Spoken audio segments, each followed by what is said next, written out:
I'm the Director of Career and Technical Education. I also work with some of our elective programs in the district. And, you know, I so appreciate our coaches because I was a former coach in a former life and have 2 kids that are athletes.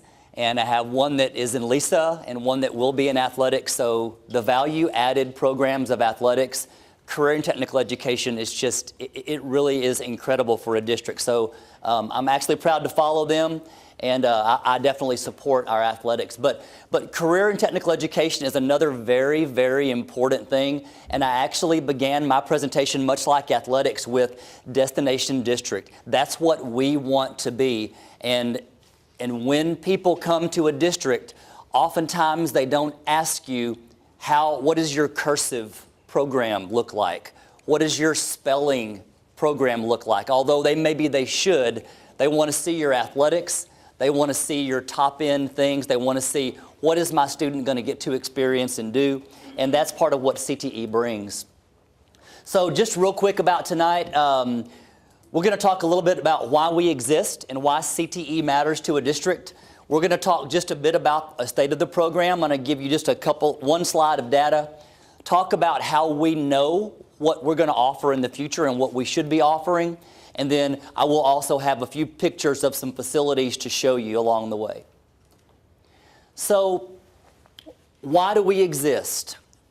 We have a motto that all learners are preparing for a career someday, okay? It may come in a lot of different ways. It may come right out of high school, technical school, 2-year, 4-year, 6-year, but all of us, we have some sort of career. And were we actually prepared for that career in high school? I know I wasn't. Every time I talk about the program, somebody comes up and goes, whoa, I wish it was like that when I was in school. So at least maybe I would have known what I didn't want to do, and maybe, who knows, I would have known what I did want to do. Another piece that you might hear if you read any of the literature that's out there now, you've got white collar, blue collar, but really the word now is green collar.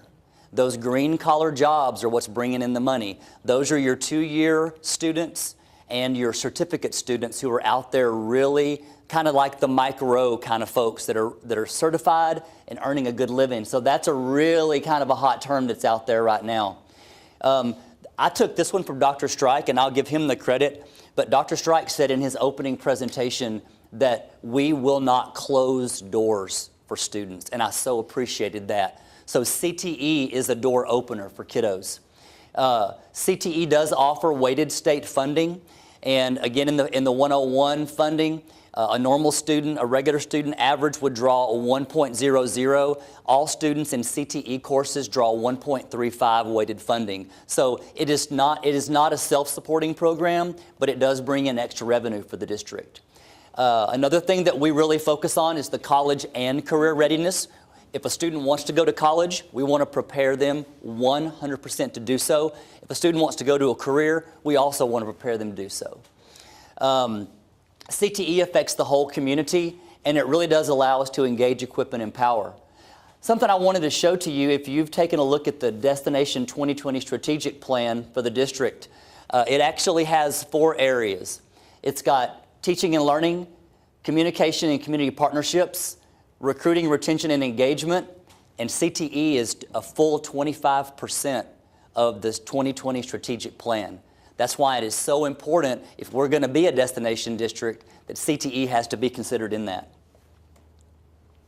So, a few little things about Little Elm High School. We have 19 unique programs of study in CTE. We have more than 600 students are a member of our career and technical education student organizations. And look at these statistics. So far in 2017, that is no longer 2 state winners. We just got news 2 days ago that we had 3 more state champions at FCCLA. So we have had 5 state winners in 2017 competitions, 58 state qualifiers, and 14 are going to nationals and internationals. In fact, some are flying out tonight, going to DECA International in Anaheim. So they've done wonderful. A few statistics for you. When I first arrived, I arrived on this job in July of 2016. Our Facebook page had 1,500 shares. Since I've arrived, we have increased that. The latest look, we were at 22,000 people that have been reached by our social media outreach, promoting our programs and promoting our kids. So the word is getting out there about what we're doing for kiddos. A few more statistics. At Little Elm High School, currently there are 86% of all Little Elm High School students are enrolled in one CTE course or more. 86%, that's a big percentage. And here's a real exciting percentage. We've just done the statistics, and I think it's actually a little bit more now because we've had some tweaks in the numbers, but at least 76% of all incoming ninth graders are on a 4-year pathway in CTE. We've projected their numbers out for 4 years, so you've got 76% of students at the high school are on that 4-year pathway. That's an incredible number. So a little bit about LMS and Prestwick. We have 5.5 total CTE teachers for LMS and Prestwick. We teach Project Lead the Way, Gateway to Technology courses and robotics, tech apps and coding, career portals. We used to teach Principles of Health Science, but we're moving that to the high school because it draws weighted funding. And it also doesn't count toward a student's coherent sequence, which is extremely important for us in CTE, and I can explain more about that a little bit later. We serve a total of 671 students in 16-17 in our middle schools. Here's a bit of data for you, talking about non-graduates and graduates. CTE concentrator students have a 93% graduation rate nationwide compared to 80% for non-CTE graduates. The average CTE graduate earns between $2,000 and $11,000 more income per year. A 3-state study from Oklahoma, Tennessee, and Washington showed that CTE is a no-lose proposition for the greater community. A $1 million investment in CTE has a minimum $1 million, maximum $12 million community impact. Look at what would happen if you went to $5 million. The minimum community impact is $5 million to a maximum $60 million. And that includes bringing jobs back to your district, back to your town, increased people moving there, increased enrollment in your school, lower unemployment rate. So it's a no-lose proposition. So future focus. One of the things in the CTE world that you'll hear is you need to be planning your stake 3 to 5 years out. You don't want to be preparing students for jobs that were 5 years ago or 10 years ago. You want to be preparing students for what's coming down the road 3 to 5 years. We receive our market data from a group in North Texas called Interlink, and I'm actually on the board of directors for Interlink. And one of the most privileged things that I get to do is go to their meetings. And it's a meeting, it's usually about this, maybe really about double this size. Half of us are CTE and the other half are industry. And these industry folks are standing up and they are saying, schools, if they could drop on their knees and still be dignified, they would. And they're saying, what are you guys doing? Please, please, please send us welders. They're saying, please send us whatever their business is. They cannot hire enough workers. The head of the DFW Construction Consortium was at our last meeting. He stood up and he said, if you bring me 365, he said, if you bring me 100 welders a day for the next 365 days, I'll hire them all. He said, every single one of them. 100 a day for the next year. They have a backlog of construction jobs that cannot be completed just because they don't have workers. They can't lay enough concrete, they can't drive enough trucks, they can't weld enough steel to be able to keep up with all the construction that's going on. So this list is a list of the most needed jobs in North Texas projected for the next 5 years. This is our data, and this is how we decide what programs to offer. Everything in green is a program that we currently touch in some way. Doesn't mean that I'm preparing a civil engineer right out of high school. That's a college job. What it means is we have a program to get students interested in that and to let them go and start learning that so they can go on to college and do that. The ones in white are the ones where we do not have any program to touch these needs. So if you start from the upper left, you go automotive repair, service technician.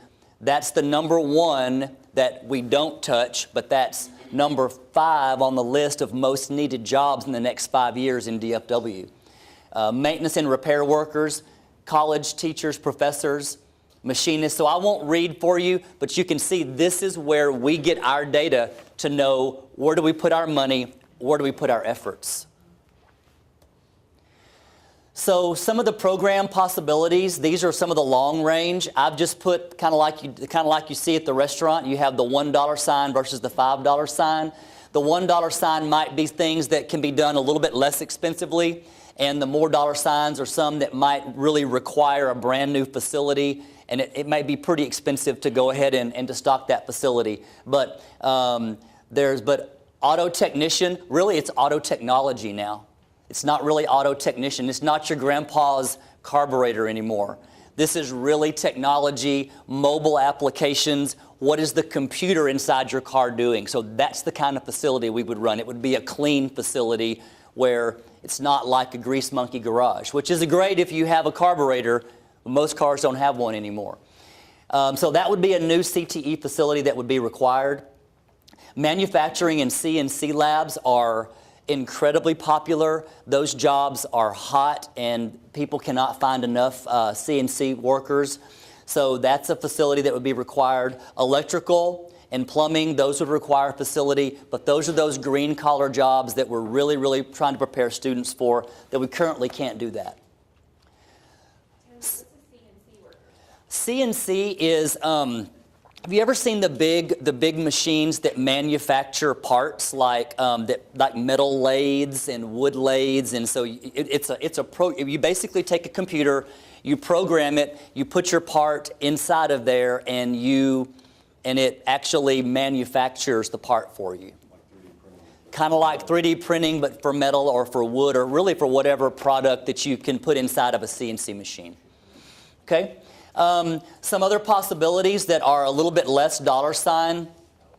Engineering is one of our largest programs at the high school, and currently as it stands, we have 2 engineering classrooms, and I'm going to show you some pictures, and it's not a good scene in there. We really need an engineering lab to be able to hone those skills and really to have the equipment that's industry standard to be able to have our kids working on that. So there would be no new FTE for that, but we would need to renovate some existing facilities. Another really great program for kids is the school store concept. It falls under business, marketing, and finance, and it has fingers that would go out into so many areas of the school. And again, I'm going to show you some photos, but most large schools in the DFW area have an actual school store with a storefront.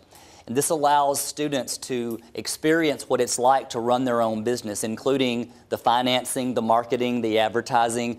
They sell products for athletics. They create their own T-shirts. We're already actually about to get in the T-shirt business.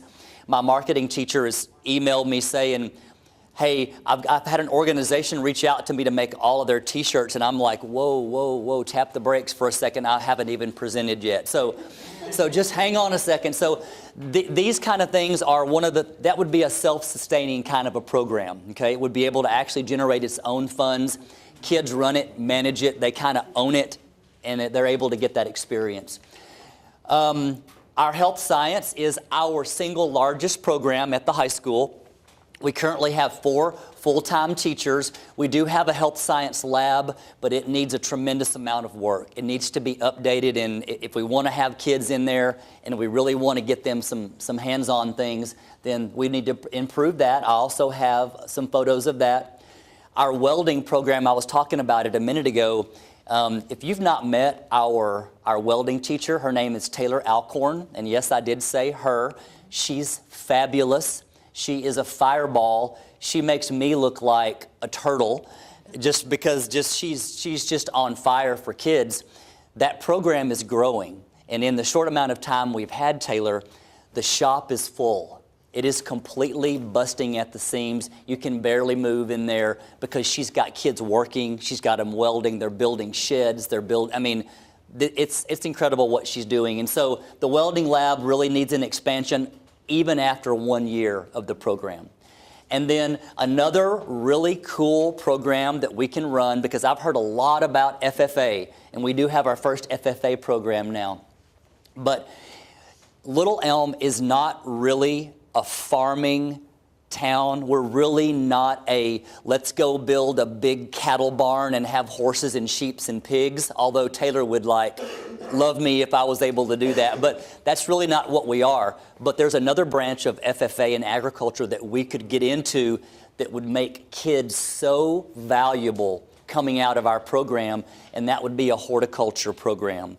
Because with all of the sports fields and all of the recreation that you have here in the DFW area, having someone who knows the chemicals and how to maintain that real specific turf grass is just invaluable. And I've actually had somebody at my table say, hey, bring us those people, we'll get them in and start grooming them to take over, because it's hard to find. So they could actually help maintain some of the fields at the high school. So there's just all kinds of cool things you could do with that. So just a few ideas. Okay, let's take a look at some photos. Excuse me. On the far left are some pictures of Prestwick, and as you can see that they have super nice facilities. It is a newer facility. You have some of their engineering areas there. And on the far right, you have the classroom that is currently housing the single engineering robotics teacher that we have at Lakeside Middle School. So you can see that he has just a classroom with some old furniture, and then of course Prestwick has really nice, really nice facilities. So definitely some equitability things there that we'd be looking to increase. But again, if a new middle school was in the offering, then of course they would have the facility. But again, the same as Sandra, Ms. Howell, we would need to address this facility as well. Another thing that the district has been concentrating on to really make us a destination district is bringing that STEM focus to all of our elementary schools, K-5. So instead of just having STEM at middle and high, then we want to be known as a K-5 or really a K-12 STEM district. And what that would look like is we would loosely pattern that program after what already exists at Prestwick. Makerspaces, coding, technology applications. You place a STEM focus as part of the existing rotation that we already have that runs through PE and computer lab. We would enrich the entire curriculum with STEM concepts. We would probably need to add lab spaces at all K-5 campuses, connecting STEM in the core courses, and to convert and renovate current library spaces and spread resources throughout the buildings. Because I know that our architects will tell you that you still have to have X number of square footage of library space, but it can be spread throughout your building, not necessarily in one place. This is one example of a makerspace. It kind of got a little blurry there because the picture is so big, but you can see some different racks on the wall holding some things that kids can come and make. So here's a few other pictures from the high school. On the far left is our current welding and construction lab. And I went to the very back corner of the room to take that picture. As you can see, there is no room in the welding lab as it stands right now. And that program is on the grow. In the upper right-hand corner is Frisco ISD. They have an ag mechanics lab, and you can see that it is much larger. It's more spread out. On the bottom left, the bottom two pictures, those are CNC machines, and those are from Mansfield ISD. They have a lab, a CNC lab that's probably as big as the Frisco Ag Mechanics lab, just devoted to that discipline of CNC and manufacturing. On the upper left that's our graphic design lab.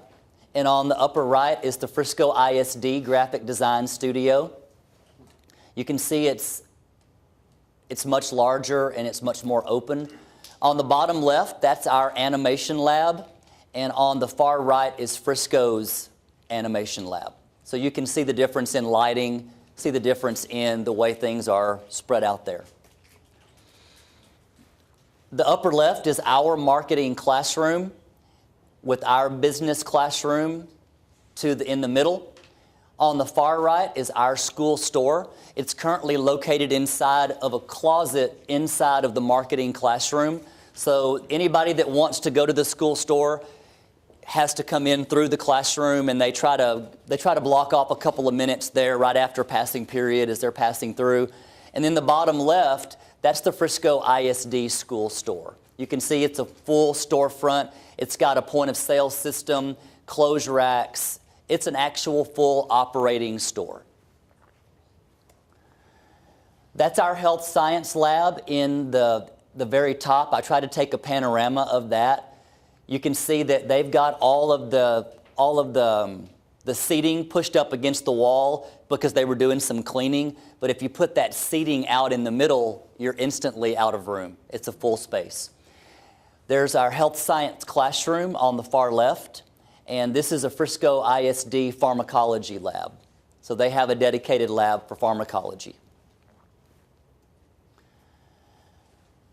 In the upper left is our law enforcement classroom. And in the upper right is the Frisco ISD's mock courtroom for their law enforcement program and their legal program. In the bottom left is our internet technology classroom. Plus, that's also where we have to teach our professional communications classes. And in the far right is a close-up of the networking mock-up that Frisco ISD uses to teach their Cisco networking program. Here's where it gets a little ugly. In the upper left is our upper-level engineering and business plus our robotics space. So it's a classroom, as you can see. In this corner, this is a storage room that is inside of that classroom. This is our other engineering classroom. And this is an example of what an engineering lab would look like with the reels for the electricity, the spaces, the 3D printers, and all those sorts of things. And this is a picture of the Naaman Forest greenhouse and their horticulture program there at Garland ISD. And they're one of the ones that we would model our program after because they have one that's top-notch. They do all their turf grass. They have plant sales, so their program is also self-sustaining. So those are just a few of the reasons that CTE could use a little bit of attention in a potential bond package and a few of the things that we're doing, and I would be happy to take any questions that you had.